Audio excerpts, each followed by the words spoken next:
Vamos lá, pessoal, falar de uma queixa muito comum, que é a sensação de bolo na garganta, né? Como se tivesse algo preso aqui na garganta. Vou falar 5 principais causas dessa sensação de bolo na garganta, o que você pode fazer, o que é grave, o que não é, quais são os sinais de alerta, né? Lembrando, todo mundo, né, pode acontecer essa sensação de bolo na garganta e é muito comum de acontecer. Quem não lembra de um dia que não comeu muito, teve aquela sensação, ou um dia que comeu, foi no rodízio, uma coisa dessa, e foi dormir, também acordou com a sensação ruim, né? Ou quando tá gripado uma coisa, sente como se tivesse uma coisa aqui presa na garganta. Então vou explicar direitinho para vocês o que é isso, por que isso acontece e as principais causas. Causas mais simples e causas mais graves, né? Primeira coisa, vamos começar com o mais comum, o mais simples também de acontecer e que na maioria das vezes não é algo tão grave, tão sério. Então a gente tem aqui o estômago, né? E toda essa partezinha daqui é muito próximo da gente, tanto a parte do estômago, esôfago, como também a parte das cordas vocais, da parte respiratória. Então, quando você come, isso passa por aqui, passa por esôfago e depois vai para aqui, para essa partezinha do estômago. Então, se você se alimentou muito, se você comeu muito, tem uma coisa que é comum de acontecer, muita gente pode sentir esporadicamente, né? Que é o refluxo, né? O alimento meio que volta, porque você se alimentou demais, comeu demais, tem algum problema, uma hernia de hiato ou um próprio enfraquecimento do esfíncter, né? E isso aí te dá um problema de você, o alimento regurgitar, né? Aquele gosto amargo na boca e às vezes essa sensação também de bolo na garganta, porque esse suco gástrico que sobe às vezes irrita essa parte do esôfago e isso, essa contração, né? Que é um músculo involuntário que às vezes dá essa sensação. Isso é muito comum de acontecer. Outra coisa comum de acontecer é o gotejamento. Você está gripado, você tá tem uma alergia, você tem alguma coisa, fica aquele gotejamento, é um excesso de produção do muco, né, nessa parte orofaringe, tudo isso fica gotejando lá atrás, isso às vezes vai para a parte respiratória, por isso que muitas vezes até você fica rouco com isso, né, porque a infecção, a inflamação também dá isso, e às vezes você dá a sensação, como se tivesse algo preso lá atrás, aquilo vai gotejando, aquilo vai irritando, então essa é uma segunda causa muito comum de acontecer. Essas duas causas são causas comuns que você tem que procurar atendimento, tem que procurar acompanhamento, mas não é nada tão grave, tão sério. Agora a gente vai passar para gravidades maiores, inclusive na nossa área, na parte da neuro. Né?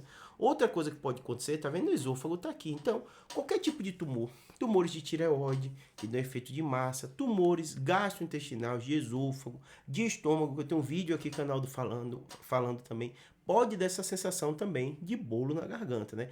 Isso incomoda, normalmente acompanhado de uma massa, emagrecimento, vômitos, né? Tem vezes que a pessoa pode vomitar com raja de sangue. Então você vê que são sintomas mais importantes também. Essa é uma terceira causa comum, importante, e é uma doença que vira e mexe a gente vê pessoas com essa queixa e de repente aparece com ela. A quarta causa, né, são as causas neurológicas, né? Toda essa parte daqui da gente são musculaturas. Então existem doenças neuromusculares que o neurologista lida, que pode dar um enfraquecimento tanto diretamente para o problema do músculo, como compressão ou tumores de pares cranianos, que a gente na neurocirurgia vê com muita frequência. E às vezes a pessoa vai deixando para lá, porque isso é gradativo.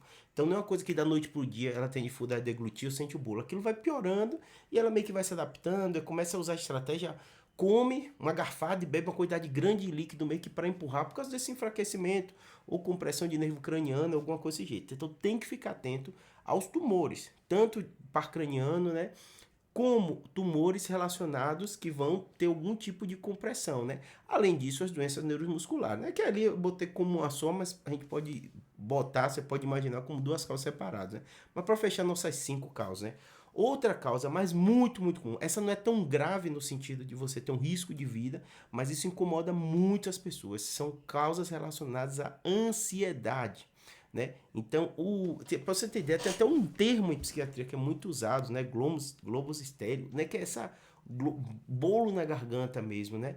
Que é justamente isso. A pessoa tem essa sensação, tem incômodo. E quem trabalhou em emergência ou trabalho, vê corriqueiramente pessoas chegando com isso, a sensação de bolo na garganta, como se fosse me sufocar e tal. Quando você vai ver a pessoa com transtorno de ansiedade, ansiosa e dá essa sensação. Pra você ter ideia, tem um termo em psiquiatria específico para isso, de tão comum que isso vai acontecer, né? E agora meio que uma causa bônus, que são causas relacionadas ao seu comportamento. O cigarro, ele pode piorar muito isso. Então tem pessoas que têm isso, mas fumam. Óbvio que o cigarro também aumenta a chance de câncer, de esôfago, de traqueia e tal. Então sempre vai ficar preocupado quando você vê esse costume, essa queixa com essa pessoa que tem esse costume de fumar, tá bom? Então essas causas comportamentais, né, alimentares, eu como muito e vou dormir, isso pode te dar problema, refluxo. Fui no rodízio uma vez na vida, tudo bem, pode te prejudicar, mas vai ser algo grande. Se for uma coisa de rotina, de você comer muito na hora de dormir, então até 2 horas antes de dormir, não se alimente, isso para todo mundo, serve para quem tem isso ou quem não tem, ou quem tem esporadicamente, tá bom? Espero que tenha ajudado, um abraço.